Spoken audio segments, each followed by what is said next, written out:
আসসালামু আলাইকুম। ফেনী কুকিং চ্যানেলের পক্ষ থেকে সবাইকে অনেক অনেক অভিনন্দন। ফেনীর ঐতিহ্যবাহী চ্যানেল ফেনী কুকিং চ্যানেল, আপনাদের চ্যানেল ফেনী কুকিং চ্যানেল, ফেনীবাসীর চ্যানেল ফেনী কুকিং চ্যানেল। আপনারা ভালো আছেননি? আমি ভালো আছি। আপনারা ফেনী কুকিং চ্যানেলের সাবস্ক্রাইব করে দিয়েন, শেয়ার করে দিয়েন, আর সবাই সহযোগিতা করিয়েন। ধন্যবাদ। তো আমরা প্রথমে একটি পাতিল নিয়েছি। আমরা এখন এখানে পানি দিয়ে দিব।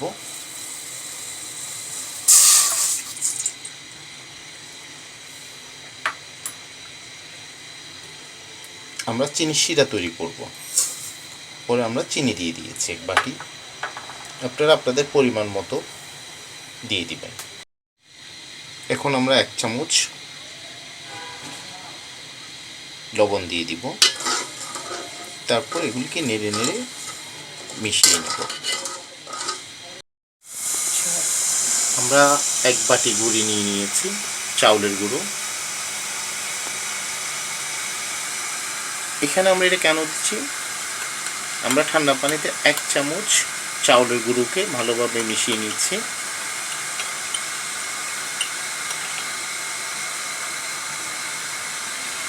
আর এই গোলানো পানিটা আমরা যে শিরা করেছি সেটার মধ্যে দিয়ে দিয়েছি। কেন দিয়েছি?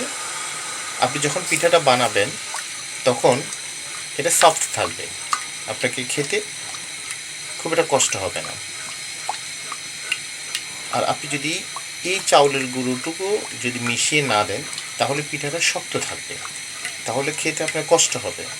যারা বয়স্ক ভদ্রলোক ভদ্র মহিলা আছেন, ওনারা খেতে চাইলেও শক্ত বিদায় খেতে পারবেন না।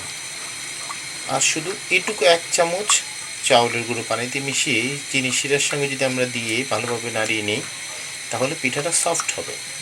সব বয়সের লোকজন সানন্দে খুশি মনে খেতে পারবে। আমাদের শিরাটা হয়ে এসছে, একদম লাল কালার ধারণ করেছে, এই যে ঘন হয়ে এসছে। আপনারাও চেষ্টা করবেন এভাবে তৈরি করার, তাহলে পিঠাটা হবে সুস্বাদু এবং মুখরোচক। আমরা একটা প্লেট নিয়েছি। যে শিরাটা গরম ছিল আমরা সেটাকে পানি দিয়ে একটু ঠান্ডা করে নিয়েছি, কিন্তু আপনাকে মনে রাখতে হবে এটাকে কুসুম কুসুম যেন গরম থাকে। যদি একদম ঠান্ডা করে ফেলেন তাহলে কিন্তু আপনার আটা ধরতে অসুবিধা হবে। আমরা সেই শিরাটা নিয়ে নিয়েছি একটা বাটিতে। এখন আমরা চাউলের গুঁড়া নিব। আমি আবারও বলছি, এটা যেন কুসুম কুসুম গরম থাকে। জি, আমরা শিরা অনুযায়ী সেই পরিমাণ মতো চাউলের গুঁড়ো নিয়েছি।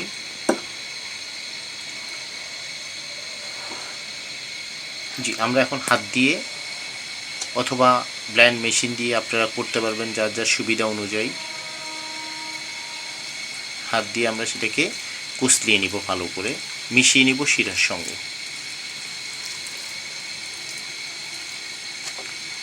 খুব অল্প সময়ের মধ্যে। বাসা নাস্তা নেই, নুডলস নেই, বা হঠাৎ করে মেহমান চলে এসছে, অল্প সময়ের মধ্যে আপনারা এই তেলের পিঠাটা বানিয়ে মেহমানদারি করতে পারবেন, পরিবারের লোকজনকে খাওয়াতে পারবেন। আটা একটু কম হয়েছে, আমরা আর একটু চাউলের গুঁড়ো নিয়ে নিয়েছি।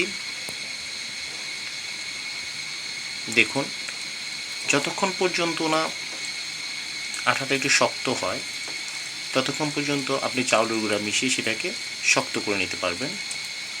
এই একটু খেয়াল করে দেখবেন। আপনাকে আমি কাছে থেকে দেখানোর চেষ্টা করছি। এই যে দেখুন, জি জি, এই যে দেখছেন, একটু খেয়াল করবেন। এই যে আটার এই পরিমাণ হতে হবে, বেশি লুজ হলেও হবে না, আর একটু টাইট থাকলেও হবে না। এই যে আমরা আটাটা নিয়েছি, আমাদের আটা হয়ে গেছে। এখানে কিন্তু ভুলেও ঠান্ডা পানি দিয়ে করা যাবে না। আমরা যে সিস্টেমে আপনাকে দেখিয়েছি ওই সিস্টেমে আপনাকে করতে হবে। আপনি যদি ঠান্ডা পানি দিয়ে থাকেন তাহলে পিঠা কিন্তু হবে না। জি, এইভাবে দিয়ে আপনি পিঠাটা তৈরি করতে পারবেন।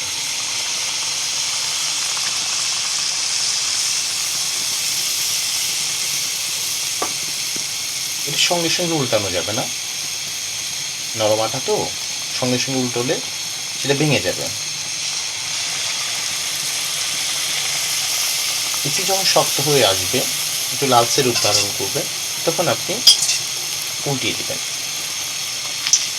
এই যে একটু খেয়াল করেছেন? জি, এটা কিন্তু নরম ছিল। এই যে একটু খেয়াল করেছেন? আমরা আপনাকে দেখানোর জন্য সেটা করেছি। এই যে ভেঙে গেছে, ওইটা ভাঙেনি। তাহলে আপনাকে একটু অপেক্ষা করতে হবে দিয়ে। জি,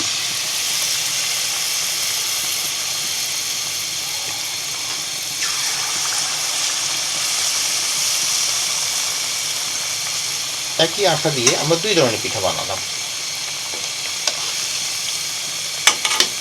আপনার ইচ্ছা করলেই আপনাদের পক্ষেও সম্ভব, একটু চেষ্টা। আমরা হেনির লোকজন চেষ্টা করলে হারে, আমরা হারা বিশ্বের দিয়ে দিছি না। এটা তো আমরা একেবারে সহজ কাজ। আপনারা হাইতেন না, আর জানাইনি। আমাদের পিঠা হয়ে এসছে, একটা পাশ সাদা, একটা পাশ হয়ে এসছে। আমরা ঠিক এভাবে উল্টিয়ে উল্টিয়ে ভিতরে যে আঠাটা থাকবে সেটাকে একটু শুকিয়ে নিতে হবে। যদি আমরা ভরপুর আঁচ দিয়ে চুলাটাকে জোরে করে দিয়ে শুধু উপরের প্রলেপটা যদি আমরা লাল হয়ে গেছে ভেবে আমরা নামিয়ে ফেলি, তাহলে ভিতরে আঠাটা কিন্তু কাঁচা থেকে যাবে। ওটুকু আমাদেরকে খেয়াল করতে হবে। তাহলে আমার বিশ্বাস আমরা সুন্দর সুস্বাদু একটা পিঠা আমাদের পরিবারের লোকজনকে খাওয়াতে পারবো। জি, এই যে হয়ে আসলো আমাদের পিঠা, অর্ধেক কাঁচা অর্ধেক পাকা। এখন আমরা এটা উল্টিয়ে দিলে আমাদের এই রূপ ধারণ করবে।